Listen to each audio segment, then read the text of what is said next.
Companies are constantly looking for ways to police players, and that is exactly what's happening with Riot Games right now because their new updated terms of service is giving them the right to respond to players' off platform conduct with penalties in game, which is absolutely absurd. I have a few different things to show off, but before I get into the topic, if you enjoy the content I create, check out the links in the description, join the community in my live streams, and consider supporting through Patreon or YouTube memberships. Now, it is sad that we cannot play a game without having to worry about companies banning us because of what we are doing or saying off of their platforms and outside of their games, but that is what is happening right now. This is a Bounding into Comics article. It says another day, another step closer to blanket internet authoritarianism. This time, as the League of Legends developer Riot Games has updated their terms of service to allow them the right to issue in-game penalties to players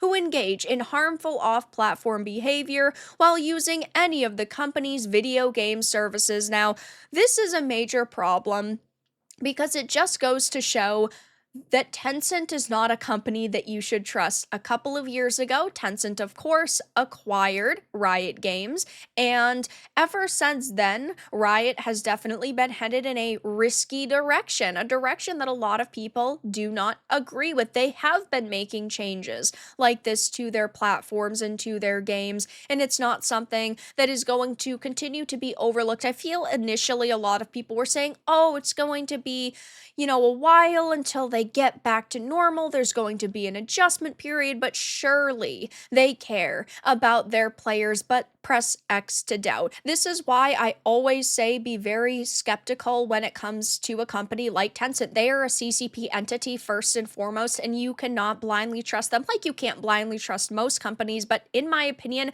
they are significantly worse because they will try to control you. And I get that initially Tencent did not own Riot Games, and then they bought more and more and more until they fully owned them. So people were cautiously optimistic. People were definitely saying, oh, I've invested time and money. I'm not just going to give up on the game now. But it's clear as day that changes like this are the norm and they are here to stay. And this is not something that we should just blindly accept.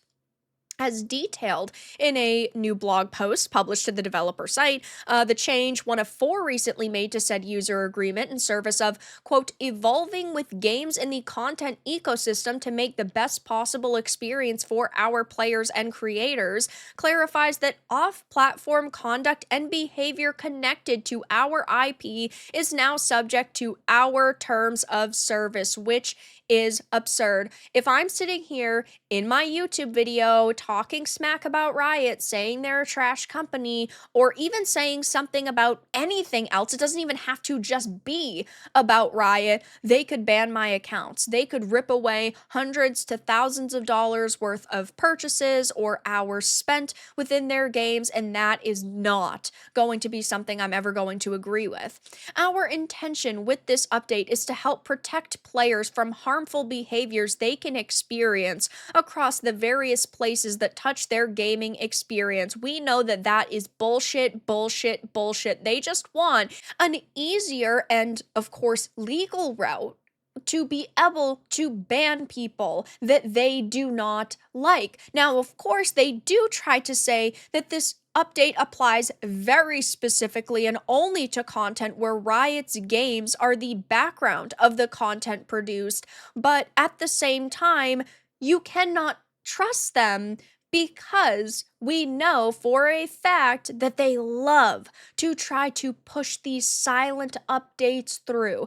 The TLDR is that if you say or do something that breaks their terms of service while broadcasting or creating content about their games, we can restrict access to your Riot accounts and suspend your partner privileges if you are part of their partner program. And notably, though the update only specifically mentions that this new penalty potentially applies to content about our games, including League of Legends, like Legends of Runeterra, Valorant, and the upcoming fighting game 2XKO, it is currently assumed that it is also in effect for any and all content relating to Riot Games' wider catalog of media, such as the Netflix series Arcane or the various albums released by the in-game bands Pentakill or KDA. And alongside this new off platform penalty rule, Riot's recent Terms of Service update also introduces clauses stating that content that promotes breaking our terms of service, specifically sponsorships for and content around boosting services and buying or selling accounts,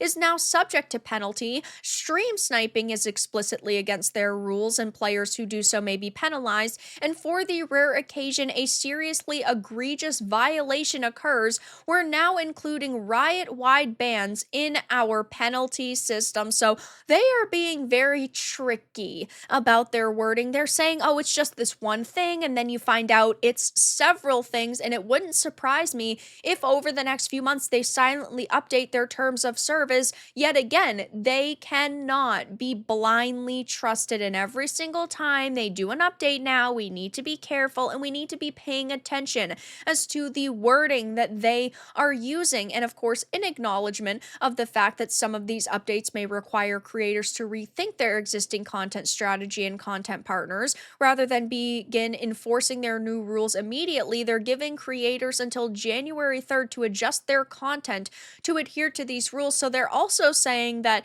basically previous offensives won't count against these content creators, but I'm also pressing X'd out because if they really don't like you, they will still use those against you. I would bet money on it. And gamers are also talking about this and how ridiculous this is, saying people should just stop playing. These woke activists have become like the very worst parodies of themselves. What jokes? So games will start spying on players 24/7 and thought policing them. Then they'll wonder why players suddenly prefer retro titles. And this has been happening for a very long time. I talked just a few months ago about Microsoft implementing this new AI where it constantly is scanning your voice chats, your text chats, and the AI can actually hand out suspensions to you if it feels you have done something wrong. And we know how AI is, it's not correct all the time. So we really are headed towards the worst freaking timeline here. Gamers are also pointing out about how this policy may infringe upon rights protected by fair use, freedom of expression, and ethical considerations related to user consent, like violations of fair use protection, suppression of freedom of expression, coercive terms of service, and lack of informed consent, forced content changes and their consequences, failure to clearly define harmful content. Unfortunately, this is something that, yes, has happened a lot over the years with a lot of companies. They just want to be able to control people and ban individuals if they do not like the things that you are saying or the things that you are doing, and they just slowly but surely update their terms of service to reflect different ways that they can get rid of you. So it will be interesting to see if anybody at Riot clarifies, if they come out and give any more context. I highly doubt it because they clearly are thinking through their moves months to years in advance, but this is already not sitting well with gamers, and I will be interested to also see if content creators speak out about this. Only time will tell, but for now, that's all that I really had to discuss in this video. Let everyone know your thoughts in the comments below. If you enjoyed this, give it a like, and if you didn't, give it a dislike. I appreciate your support either way, but I'll talk to you all again in the next video really soon.